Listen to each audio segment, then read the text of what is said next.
गढ़वाल की शान न्यूज़ से वरीश चंद्रा और मेरे साथ कैमरामैन है विनोद सिंह जी। और मैं आया हूं आज नगर निगम का क्षेत्र मेवाला माफ़ी। और आप देख सकते हैं कि मैं मेवाला माफ़ी में हूं। हमें सूत्रों से पता चला कि यहाँ पे कुछ ज़मीनों का खुर्द-बुर्द किया जा रहा है और ये जो सारी ज़मीन है ये विवादित ज़मीन है। कई सदियों से इस ज़मीन में जो है आपसी रंजिश भी चल रही है। तो मैं कैमरामैन से कहूँगा कि दिखाइए अभी जो एमडीडी के द्वारा ये जो सड़क बनी हुई थी प्लॉटिंग के लिए, ये सड़क भी एमडीडी के द्वारा ध्वस्त की गई है। तो मैं कैमरामैन से कहूँगा कि ज़रा दिखाइए सड़क को कि जो एमडीडी ने ध्वस्त की है।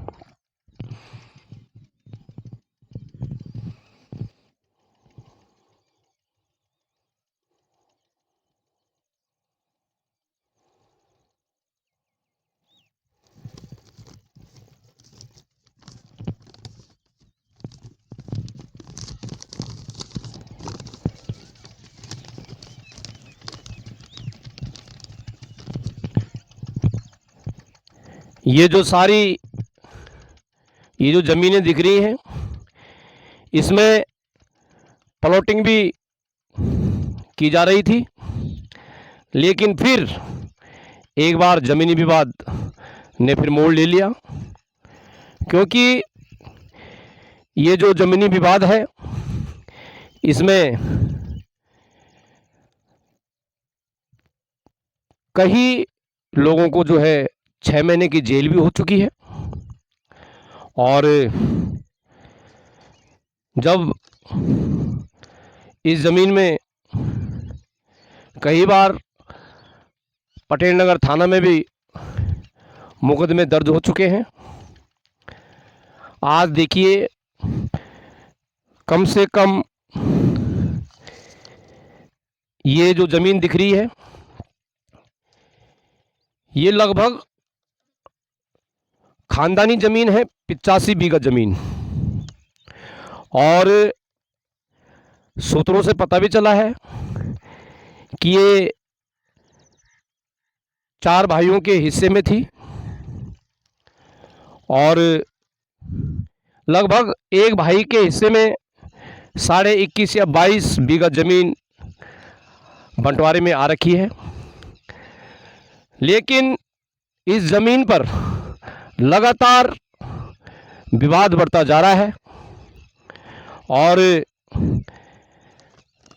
कुछ लोगों का कहना भी है कि ये जो 85 बीघा ज़मीन है ये जो पुराने जो 4 दादा थे, जो 4 भाई थे, ये उनमें बढ़ चुकी है। और ये ज़मीन अगर देखा जाए तो जब महंत लक्ष्मण दास ने जब अपने आप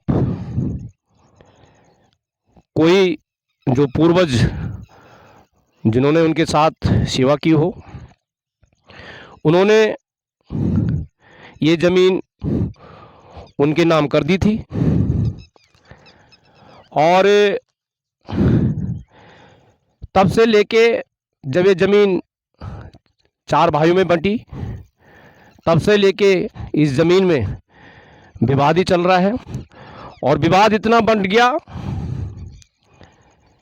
कि इस भूमि में खूनी संघर्ष भी हो चुका है, कई बार मुकदमे भी चल चुके हैं और कई बार जो है जेल जाने की नौबत भी आ चुकी है। अब ये लगा लीजिए कि जब इस ज़मीन में कुछ लोगों ने खरीद फरोख्त के जो धंधे में लिप्त हैं और उन लोगों ने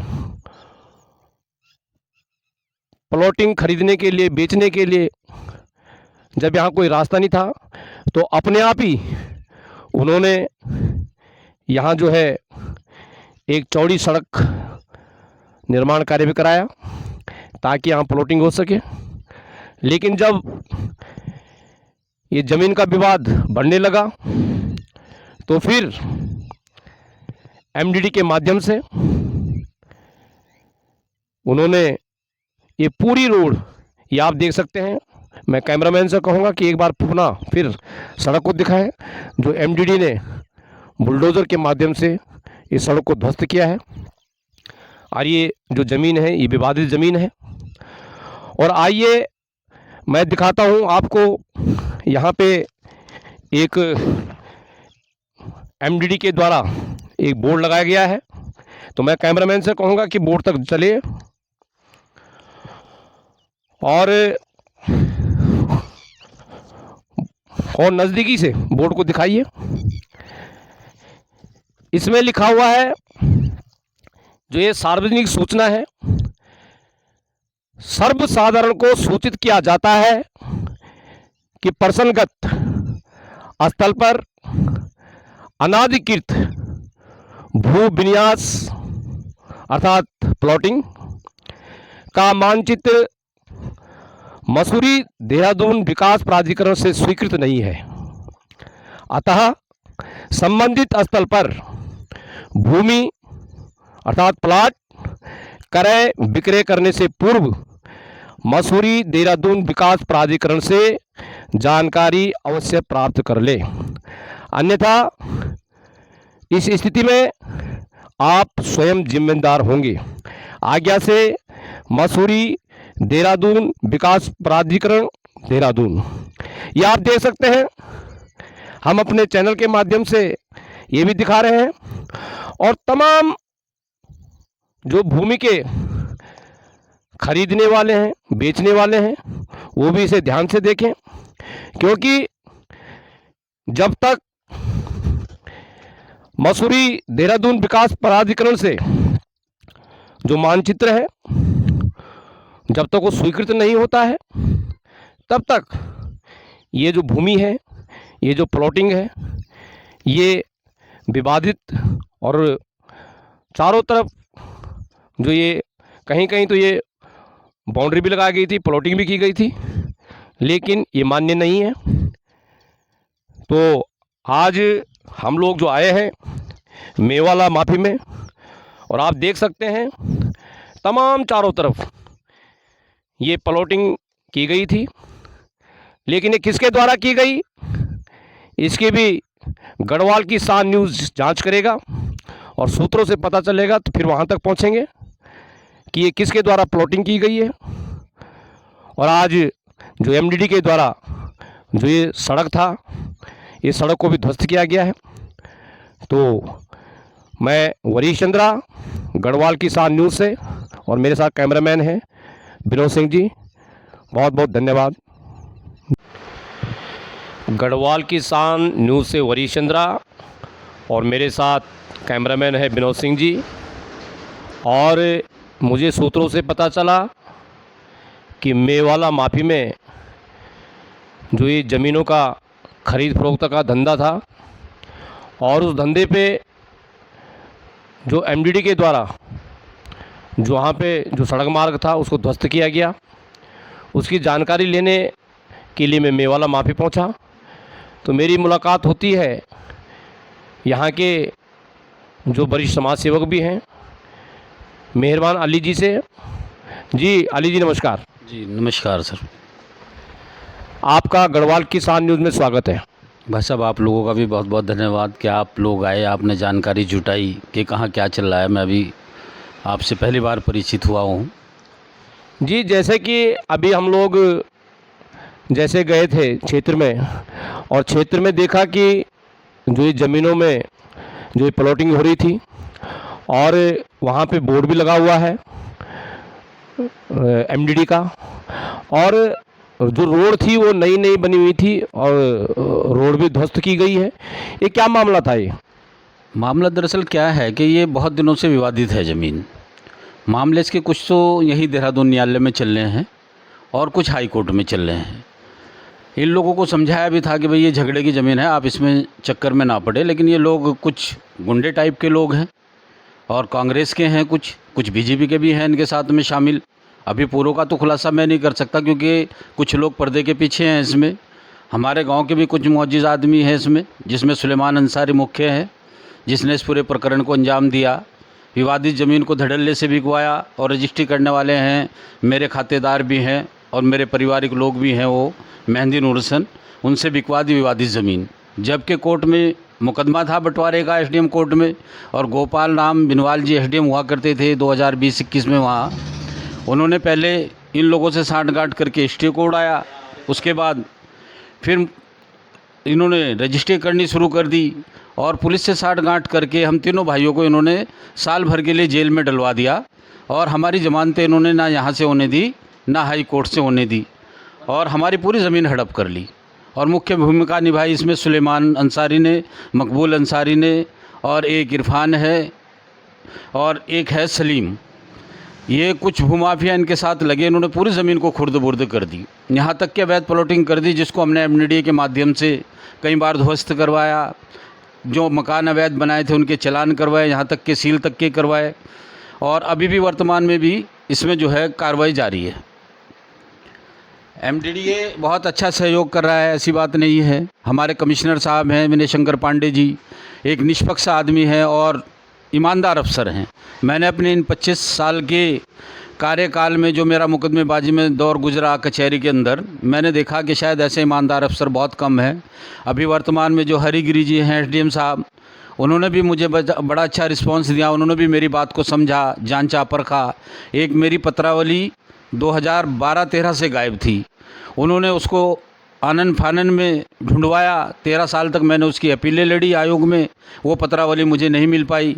जब उनके संज्ञान में मामला आया तो उन्होंने उस पर तुरंत संज्ञान लिया और उस ज़मीन को उन्होंने स्टे करवाया कि जब तक उस पर कोई अंतिम निर्णय ना हो, निस्तारण ना हो फाइल का, तब तक वहाँ कोई क्रय विक्रय और कोई निर्माण कार्य ना हो। इस बारे में उन्होंने एमडीडीए को भी सख्त आदेश करे, लिखित में दिया उनको कि आप जब तक यथास्थिति बनाए रखेंगे जब तक फाइल का अंतिम निर्णय कोर्ट द्वारा ना किया जाए। जैसे कि अभी कुछ लोग बता रहे थे कि इस ज़मीन जो विवाद बढ़ा है तो जेल जाने की भी नौबत आई, तो आखिर ये जेल भिजवाने वाले लोग कौन थे? जेल भिजवाने वाले यही लोग थे, सुलेमान अंसारी, मकबूल अंसारी और इरफान, और बहुत सारे लोग हैं। वैसे तो ये खातेदार करीब 500 आदमी है। ये इन्होंने एक झुंड बना के जो हमारी दाद इलाही संपत्ति, आज हमारी तीसरी पीढ़ी चल रही, हर आदमी अपने हिस्से पे काबिज था। इन लोगों ने हम तीनों भाइयों को जेल डलवा के पहले हमारी संपत्तियां लूटी, हमारी फसलें लूटी, महा पॉपुलर के पेड़ काटे इन लोगों ने। हमें बुरी तरीके से उन्होंने इतना प्रताड़ित करा कि करीबन 12-13 करोड़ रुपए की संपत्ति लोग बेच के खा गए, जिनके मुकदमे हम तरह तरह के न्यायालयों में लड़ रहे हैं।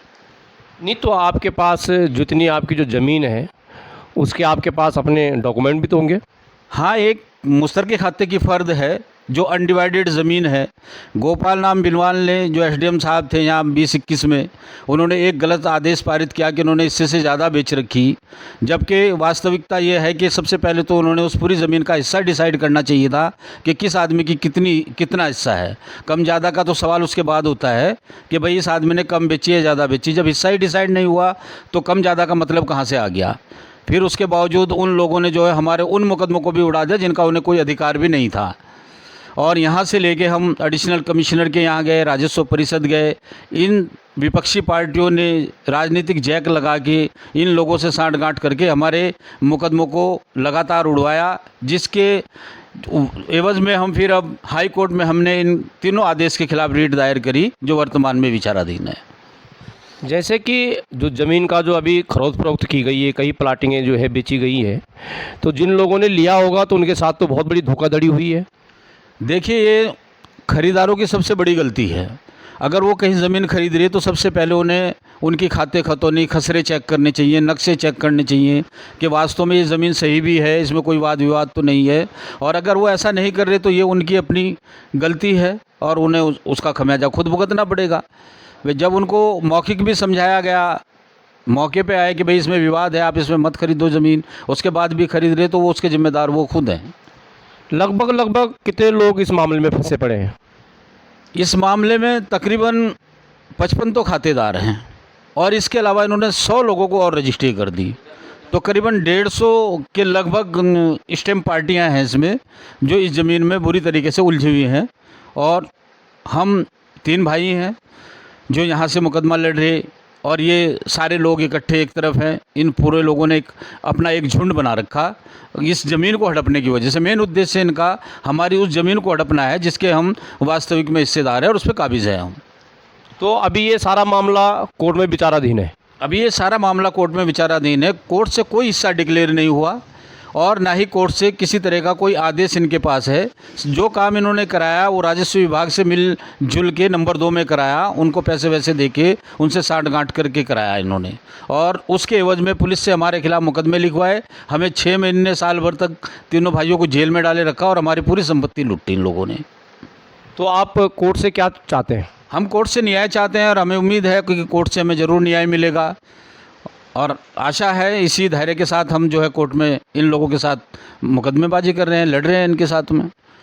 पुलिस ने जो हमारे खिलाफ झूठे मुकदमे बनाए, हम उनको भी चैलेंज कर रहे हैं कि साहब हम निर्दोष हैं, हमें झूठा फंसाया गया। अब देखते हैं कोर्ट क्या निर्णय लेगा, क्या फैसला देगा, बाकी ईश्वर के हाथ में है। गढ़वाल किसान न्यूज़ में जुड़ने के लिए आपका बहुत बहुत धन्यवाद।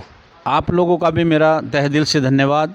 आप लोग अगर गरीबों के साथ ज़्यादती हो और उस प्रकरण को ऐसे उठाएंगे तो शायद किसी गरीब को न्याय मिल जाए, या उसकी आवाज़ राज्य सरकार या प्रशासनिक अधिकारियों तक पहुंच जाए। आप सब लोगों को मेरा धन्यवाद दिल से।